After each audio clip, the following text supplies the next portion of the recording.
আসন্ন টি-20 বিশ্বকাপে গ্রুপ পর্বে শ্রীলঙ্কা এবং দক্ষিণ আফ্রিকার বিপক্ষে খেলা রয়েছে বাংলাদেশের। পরের রাউন্ডে নিশ্চিত করতে বড় দুই দলের বিপক্ষে একটি ম্যাচ অন্তত জিততে হবে টাইগারদের। সাবেক অধিনায়ক মাশরাফি বিন মুর্তজা অবশ্য বিশ্বাস করেন জিতবে টাইগাররা। আজ সোমবার কাবাডি টুর্নামেন্টের সংবাদ সম্মেলন শেষে বাংলাদেশ অলিম্পিক অ্যাসোসিয়েশনের গণমাধ্যমে মুখোমুখি হন মাশরাফি। এই সময় তিনি বলেন, দক্ষিণ আফ্রিকা ও শ্রীলঙ্কার সঙ্গে তো জেতা উচিত।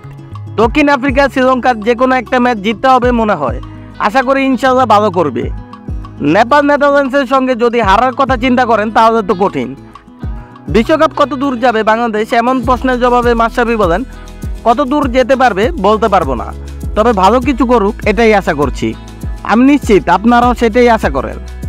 আমি অবশ্যই চাইবো বাংলাদেশ চ্যাম্পিয়ন হয়ে আসুক। বাস্তবিকভাবে ভাবতে হবে কেমন খেলছে ওখানে, উইকেট কেমন, কন্ডিশন কেমন, দল কেমন ছন্দে আছে, খেলোয়াড়রা কেমন ফর্মে আছে। প্রথম রাউন্ড পার করতে পারলে একটা ধারণা হবে। সাকিবকে নিয়ে মাশরাফি বলেন, সাকিবকে নিয়ে আলাদা করে তো কিছু বলার নেই। সবসময় বেস্ট পারফর্মেন্স আশা করব।